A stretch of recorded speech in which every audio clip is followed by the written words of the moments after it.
Tes DNA dulu, goblok. Para ulama ahli nasab sepakat tes DNA di dalam mengisbat suatu nasab hukumnya haram. Wis ojo kakean cangkem getih mundi gitu loh. Gua tak periksa wis. Goblok lu pada gak punya ilmu bodoh. Ikut imat, sama-sama bodoh.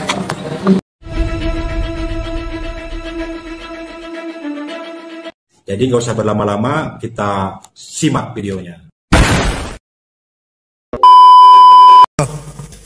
Yang pertama, kenapa isbat nasabah alawi kok bermasalah?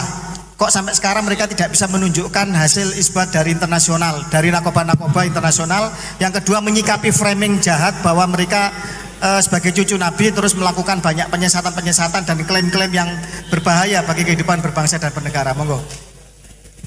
Zaman ini zaman modern, isbat nasab sekarang yang paling kuat dengan tes DNA.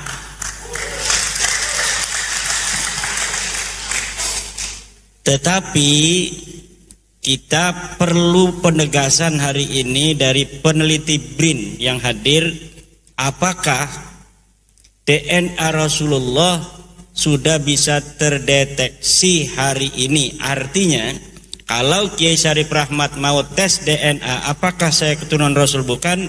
Ini sudah bisa presisi dapat disimpulkan. Jadi saya menjawab sambil bertanya pada ibu dan dari BRIN yang lain. Terima kasih. Masalah isbat yang lain nggak usah. DNA yang masalah penting. Framing gimana? Masalah framing, menyikapi framing jahat itu. Kan mereka melakukan framing jahat. Kami cucu Nabi, kalian harus begini. Kalau cinta pada Nabi terus, nah itu seperti apa? Sudah dibuktikan oleh penelitian secara pustaka, tidak terkonfirmasi, melenceng jauh. Gagal total. Sekarang tinggal satu lagi cara membuktikannya dengan tes DNA itu.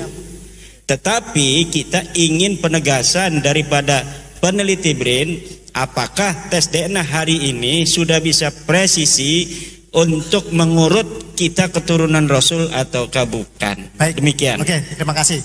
Pertanyaan ketiga langsung, dan ini sebenarnya inti yang ingin diminta adalah pertama terkait open posting Najwa Shihab yang dilakukan oleh lembaga Eijkman yang menyatakan bahwa rasnya cuma 3% ras Arab. Itu yang pertama. Yang kedua, tentang akurasi dari tes DNA itu sendiri, bagaimana kok bisa menentukan bahwa ini benar, ini keturunan Nabi dan ini bukan.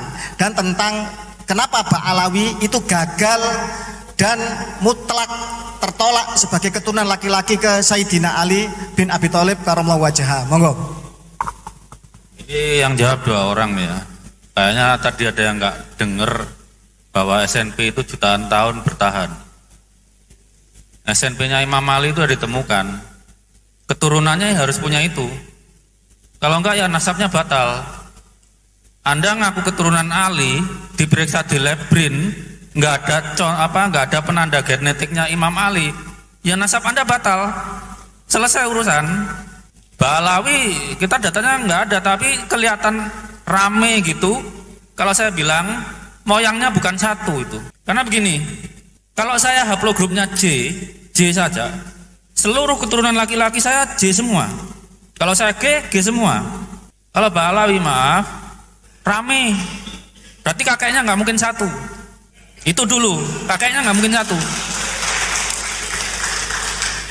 Kakek 1000 tahun lalu nggak mungkin satu. Keturunan Imam Ali itu ketahuan.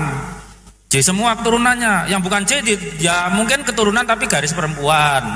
Kita nggak boleh menafikan loh ya. Artinya begini, orang ngaku keturunan siapa sepanjang dia nggak maksa harus garis laki-laki, ya kita terima aja. Bisa jadi cucu dari anak perempuan, bisa jadi cucu dari anak laki-laki, kemudian cucu laki-laki, kemudian cucu perempuan. Itu kan tetap mahram kita kan. Kita punya anak perempuan, punya anak perempuan, punya anak perempuan, sampai 10 generasi perempuan tetap kita nggak boleh nikahi. Keturunan Nabi yang dari perempuan pun ya tetap mahramnya Nabi.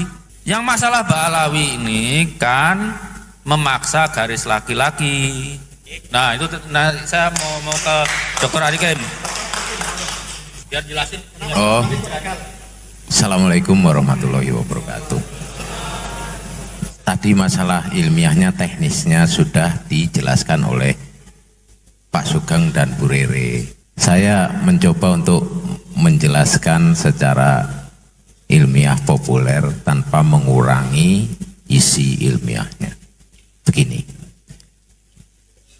percaya nggak kalau kita berasal dari satu bapak, Adam, terus sampai bapak yang Adam itu bapak umat manusia, ada bapak ras manusia, itu namanya Nabi Nuh.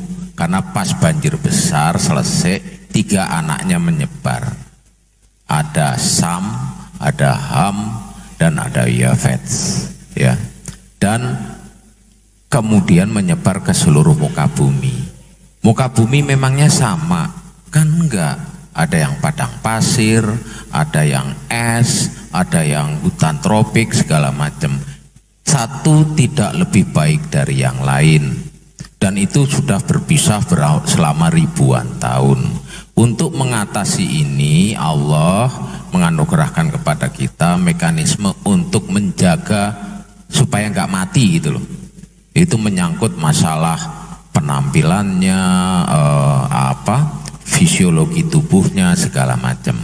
Kan nggak mungkin orang yang tinggal di daerah tropika seperti ini, yang sumuk, opol, segala macam, itu punya bulu-bulu yang panjang, itu jelas nggak mungkin, ya. Terus orang yang tinggal di daerah dingin tidak mungkin mempunyai bulu-bulu yang tipis seperti kita, pasti akan kedinginan. Mereka punya bulu yang lebat. Itu adaptasi manusia. Dan adaptasi manusia itu diturunkan dari orang tua ke anak, supaya anaknya juga survive, bertahan hidup. Jadi ada sifat-sifat badan yang berbeda. Wong Jowo ya wong Jowo, yang bule ya orang bule, besar di badannya itu. Tapi satu tidak lebih baik dari yang lain, ya. Nah, maksud saya begini, kalau ada perubahan sifat itu pasti berpengaruh pada komposisi gennya. Wallahu a'lam bisawab, saya tidak tahu, mungkin karena usianya masih ribuan tahun, karena berdasarkan data biologi, saya biolog dasarnya, saya ahli biologi. Dari genetika diketahui bahwa manusia itu keluar dari Afrika, out of Afrika 200.000 tahun yang lalu. Yang kita fokus ke sekarang kan masalah nasab, maka kita lari ke masyarakat yang penurunannya patrilineal, garis bapak. Berarti kita ambil yang di kromosom Y, karena Y itu bapak, ya. Nah, jadi bagaimana mungkin mau mengaku Arab kalau Y-nya, kromosom Y itu bukan J? Kan itu bukan orang Arab, itu orang sana. Tapi dunia ini kan luas, jadi jalanlah ke muka bumi itu. Maksudnya ini, jadi ada orang Kaukasus juga bisa tinggal di wilayah Arab, bisa ngaku-ngaku setelah sekian generasi, aku Arab loh, gitu. Aku pasti bahasa Arab, gini. Tapi diperiksa kromosomnya, kok G bukan J, sampean ini sedang endi sih? Bukan Arab kok, memang fasih bahasa Arab, wajah juga Arab gitu. Tapi haplogrupnya, legonya tadi, kalau Arab merah kuning hijau, ini kok ungu hitam biru, ini sekarang nih. Kan nggak mungkin. Bener yang tadi dibilang oleh Pak Sugeng, kita bisa berdalih dengan naskah, dengan dalil, dengan kitab segala macam, tapi nggak dengan gen.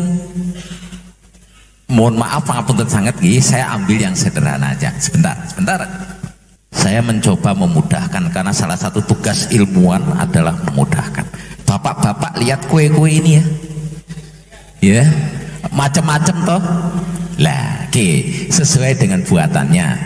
Yang coklat ini dari Tegal, yang ini dari Semarang, yang ini Cirebon, ini Jogja, ini Surabaya, ya. Oke. Nah, ini kan Cirebon. Kok ada orang datang, aku wong Cirebon loh, Cirebonnya pun di Pak, aku istilahnya buntet lah misalnya. Oh buntetnya nggih Cirebon nggih. Oh aku Cirebon tuh gini.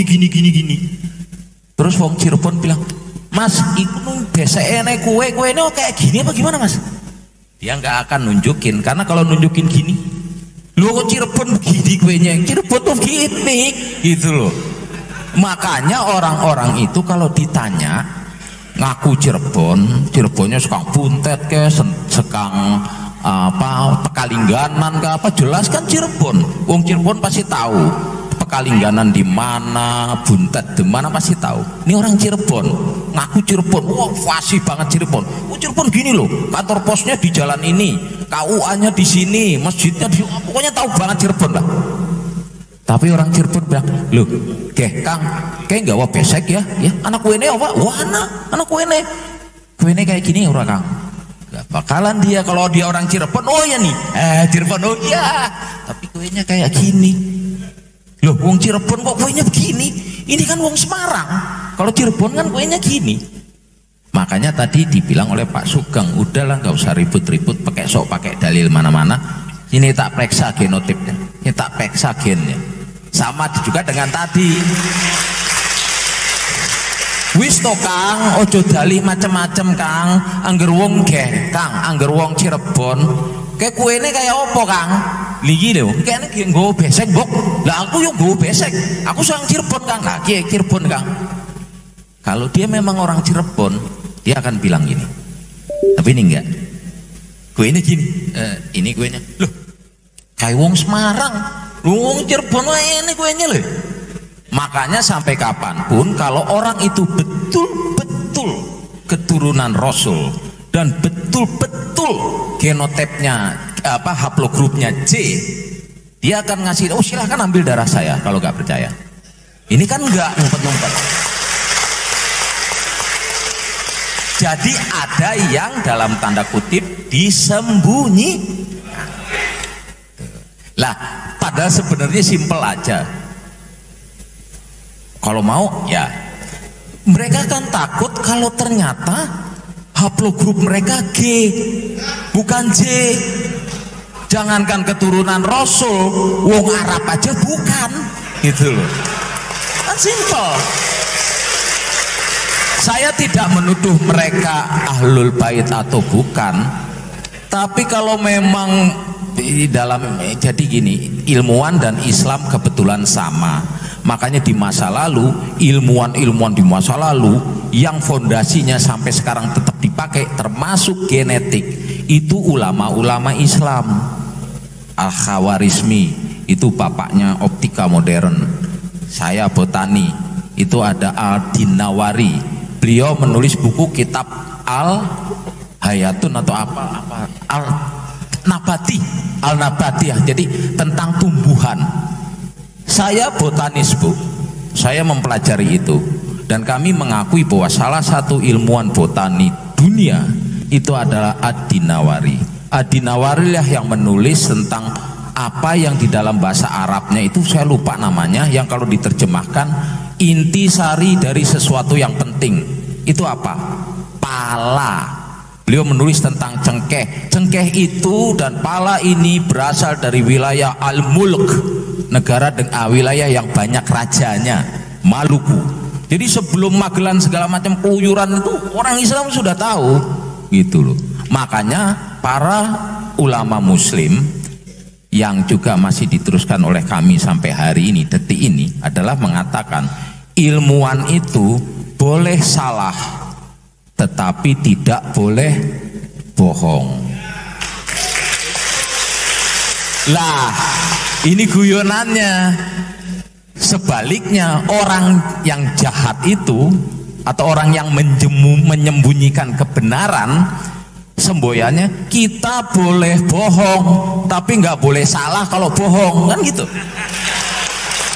Nah, kalau kami ilmuwan dan kaum muslimin yang benar yang disampaikan juga oleh Rasulullah adalah kita ilmuwan atau orang-orang berilmu, atau kalau kita kan disebut alim ulama ya. Alim ulama itu manusia loh, bukan dewa atau manusia setengah dewa. Alim ulama itu bisa salah tapi tidak boleh bohong. Jadi kalau ada sesuatu yang disembunyikan, dia tidak mau ngasih sesuatu, berarti ada yang bohong. Nah, sudah selesai. Nah, daripada ribut-ribut, yo pen kene getih darahe tak periksa. Angger memang J ya memang sampean bener kok. Tapi angger G kalau muslim boleh salah, tapi nggak boleh bohong. Rasulullah pernah salah nggak? Pernah, tapi kesalahannya kecil. Tapi Rasulullah pernah bohong nggak? Oh nggak pernah. Jadi kalau Anda muslim jangan takut salah, takutlah kalau bohong. Nah seperti saya tadi dibilang oleh bapak-bapak semua bahwa baik dalam ilmu apapun juga ya kita itu bisa aja sampai ke kesimpulan yang salah, tapi tidak boleh bohong itu pertama ya. Jadi makanya Rasul mengatakan sampaikan yang hak walaupun itu pahit. Dan ini pasti berkaitan dengan mereka merasa mempunyai kemuliaan sehingga kalau dagang gampang, kalau ini gampang, jadi urusannya duit ya toh. Padahal Rasulullah sendiri bilang barang siapa yang merasa tenang di rumahnya ya, sehat badannya dan cukup makan untuk hari ini, berkah cukup makan hari ini, dia bagaikan sudah memiliki dunia dan segala isinya. Jadi Rasulullah itu mengajarkan kepada kita santai aja, yang penting ojo, sing penting ikhlas lan ojo musyrik, udah itu aja. Lah kalau dia menyembunyikan sesuatu yang bohong kan sama aja musyrik. Bagaimana turunan Nabi musyrik? Nah untuk ini supaya tidak berlarut-larut, nggak usah pusing-pusing, getih mundi gitu loh. Gue tak periksa, kalau memang bener-bener J ya oke. Sing kalau memang G ya ngaku, ya saya memang bukan dari sana. Selesai. Sama seperti ini, ngakune wong Cirebon. Biasa isi iki udah Cirebon suka ngendi gitu loh. Lah kan, nah tapi untuk sampai jauh ini atau ini dibesek kan beseknya diserahin. Mulane mohon maaf saya Jawa tapi banyak kan ikut ibu jadi rada-rada ngapak gitu. Wis ojo kakean cangkem getih mundi gitu loh. Gua tak periksa wis. Gampang toh ya wis.